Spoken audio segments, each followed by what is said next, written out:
Welcome to Shade and Tea and everything in between. Now let's get to it. All right. First topic of discussion. We have to introduce ourselves first. Oh, you're right. Okay. Hey, I'm Lon. I'm Taylor, and we're in the Greensboro area, and we're students I'm ready to throw some shade. and poets. And I'm ready to throw some shade. I'm ready to throw some shade too. It's just that we gotta let the people know who we are. I'm Shady. I'm Shady as well. And it's fun. It's a fun lifestyle. Oh, shout out to Patti LaHelle, LaBelle the Ball too. The one, she does Got to Be Real. She taught us the fine art of shade. Yeah, go ahead. My favorite cereal is Life. And I got it. And I live. Yes. And she taught us the art of shade. We also learned from the Skorpion show. Brian B. Kid Fury. Much Love from Kentucky. Who else have we learned from? Our friends. Jesus do a little bit of shade in the Bible. Mm-hmm. It's a little bit of shade. He wept. We learned from Chris Brown doing his crying in the BT Awards. There's different activities in our lives. Mm-hmm. Mary J. Blige doing crispy chicken. Yeah, because I still don't know what's in a crispy chicken wrap. Crispy chicken, fresh lettuce, 3 cheeses, ranch dressing, wrapped up in a tasty flour tortilla, crispy chicken, wrapped up in a... Let me tell you, I just want to say one thing to Mary J. Blige. Bitch, no more drama. That was a lot of drama. No more. We don't need it. I'm not here for Wrap it. that up.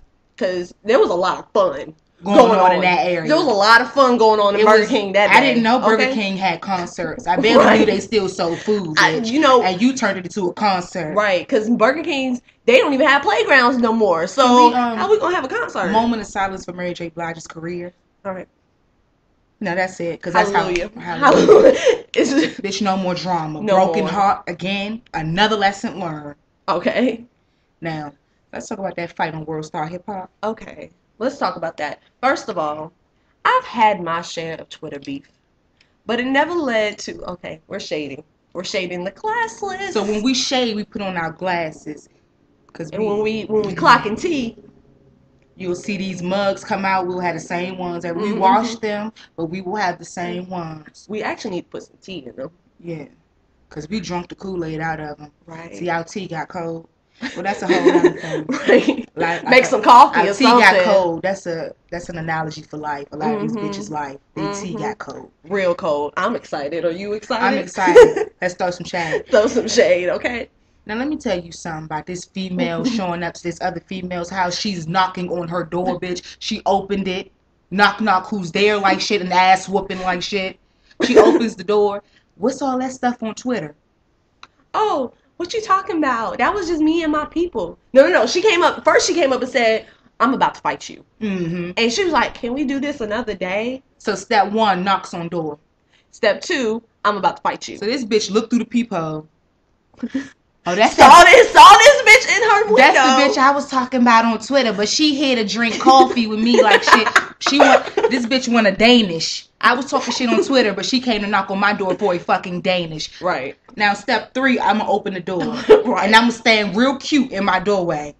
Just like, hey girl, how you doing? Like Mary J. Blige. I'm like, shit.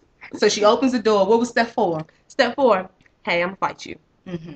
And then step 5, can we reschedule? I guess she was doing something and she wanted another appointment. Busy, you know, apparently. You have a dentist appointment or something and you happen to can't make it, something pop up, you know. Can I reschedule? She wanted to reschedule her ass whooping, you know. So step 5. That's understandable though. You know, a lot of times you need to reschedule shit like that. Oh, I know I'm about to get my ass whooped. Can I reschedule that shit? Right. Just got my hair done. I don't want to do that shit today. Yeah, like I just got my tracks. But see, I guess the other girl was in a rush. She had shit to do too, so she had to do the ass whooping right then. She was like, I gotta get these hands on your face. So she did her mental schedule. Her mental schedule was like, bitch, Monday I got homework to do. Tuesday I got a date. Wednesday, you got to take it today because next week is booked. I ain't got time. So that's understandable. She needed to get her ass whooping in that present moment. That moment. Mm-hmm.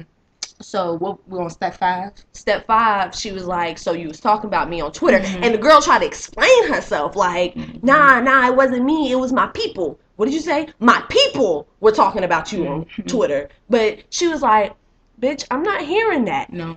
Wah! Right Yeah. there in her. She went deaf for a moment. She was like, yeah, she saw red. She saw red in that bitch's face, and those retweets of her tweets. All that came popping back. She was like, I hear no bullshit. Right. Not today. So I guess she flashed back to those mentions. You know, you flash back to the mentions. The subtweets and the retweets and the kiki ha-has. And I guess when she saw that little birdie pop up in her head, like, Twitter, you know, she had to whip her ass. So what she do is she started whipping her ass in the doorway of her house. Pulled out. Which is disrespectful. Disrespectful as fuck. I mean, damn. She didn't even invite you in. And you gonna whip her in her doorway. She pulled her. Then she started whooping her ass and threw her against the wall and stomped on her. Then pulled her down the steps by her hair. Yeah, I guess she was scared of height. She got tired of being elevated, so she said, "Bitch, we got to come on common ground." So she pulled her down, which may make sense, you know. A lot of total people sense. Scared of heights. Yeah, you know. So she wanted her to come closer, and I guess she figured that being in her doorway whipping her ass on her porch was disrespectful. So I felt she was being very respectful at that point. That was very respectful of her to pull her down. And you know, I don't want to be in your house whooping your ass, so I'm gonna pull you down to the walkway. You know, and she came with her whole crew. They had the little camera or whatever. Yeah. That was really smart and very intelligent. Now can we clock T? Let's clock T. To Shay, the girl that was doing the ass whooping, she is currently under arrest for assault. Obviously, because her name was said in the video. I'm sure the girl pressed charges and what else? Oh, they have evidence. It's on World Star Hip Hop. Everybody's seen it. It was a trending topic and all that. So she is now under custody. So to Shay, I just want to say I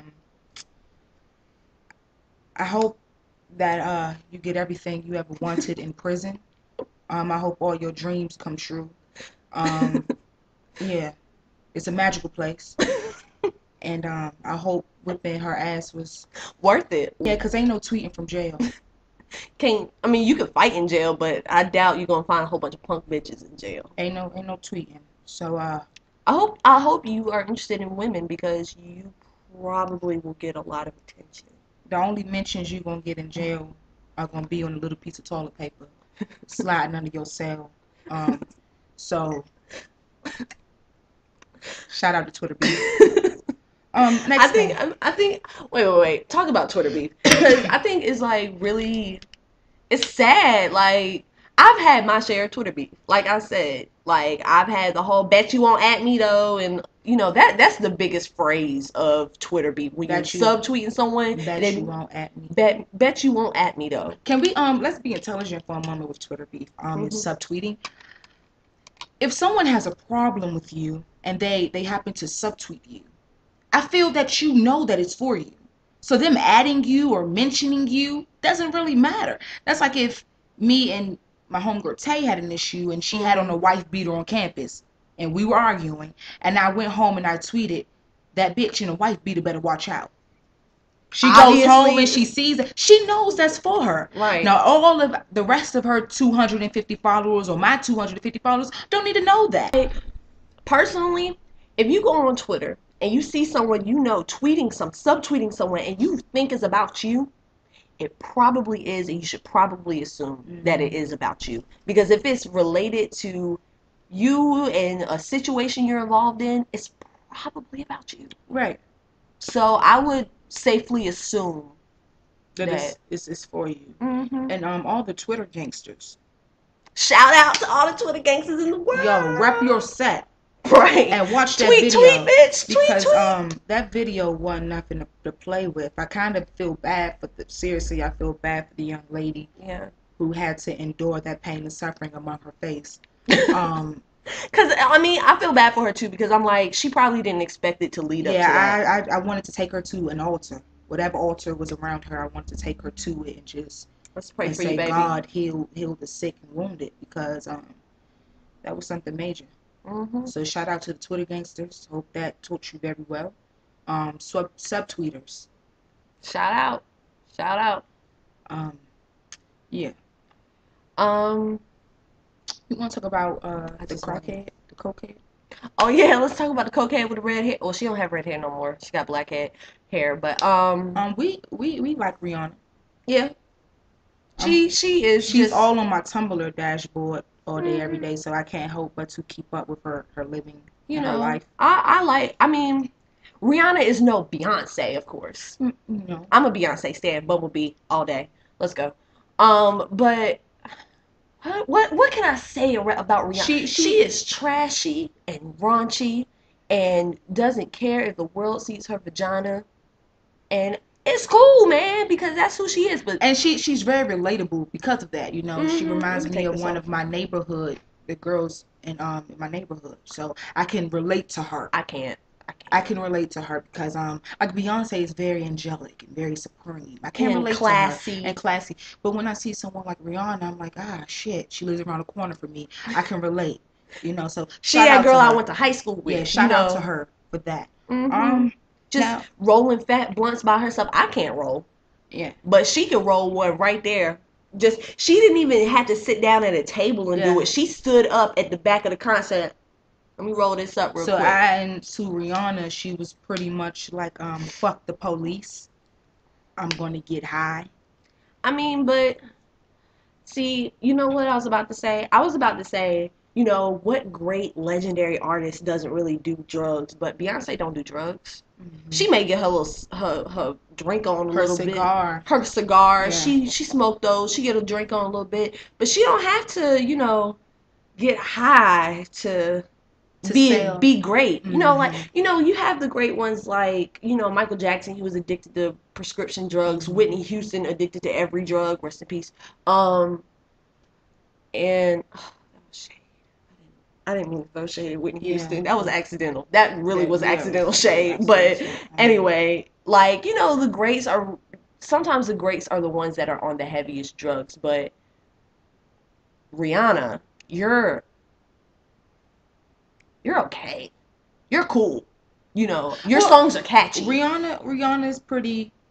I can't shade Rihanna because I Had a Girl Like Me, the album, and I really loved it. And Music of the Sun, I really like those albums. I mean, I really liked her. I really like her music, but it's just like she's not at a point. I'm not about to pay to see her in concert. Yeah, I mean, yeah. I mean, I wouldn't put her on a Carrie Hilson level. Yeah, she's not that bad. She's not that bad. She's in her own little league. She's not like Beyonce great. I actually would put ecstasy pill or something in Carrie Hilson's drink just to make her a little more interesting. Yeah. Shout out to the Walmart concerts. She needs something to make her live, something to make her alive and prosperous, if that's a good word. Basically, she just needs to just be. She just needs to be. You know what? You know what I think about Carrie Hilson? And shout out to Carrie Hilson's camp. You know, you keep that shit going. Yeah. Shout out to everybody that supports her and that pretty much whispers in her ear that she's great and that she's relevant, because you guys are to blame for this constant annoyance. And whoever I like Sierra better than I like Carrie Hilson because she dances. Yeah, and she does something for me. It's like with Carrie Hilson, we weren't even supposed to talk about her, but you know what? It's fun shading her. Hold on, your glasses. Carrie Hilson is one of them folks where, you know, she's supposed to stay a songwriter. She ain't supposed to be in the limelight. She's not supposed to be singing on stage. She's supposed to be, you know, the whole. She writes the song, she sends in the vocals of how it's supposed to generally sound, and then you give it to Beyonce and she blows it up. She's a backseat driver in life. You know, you got those people that when you're driving, they're like, you need to make a left onto this street so we can get there quicker. And you're like, no, I'm gonna keep going straight because no, you need to make. See, she's that in life. Last time I was in the car with a backseat driver, I got in a car accident. I'm so serious. So that's an analogy for her career. Car accident.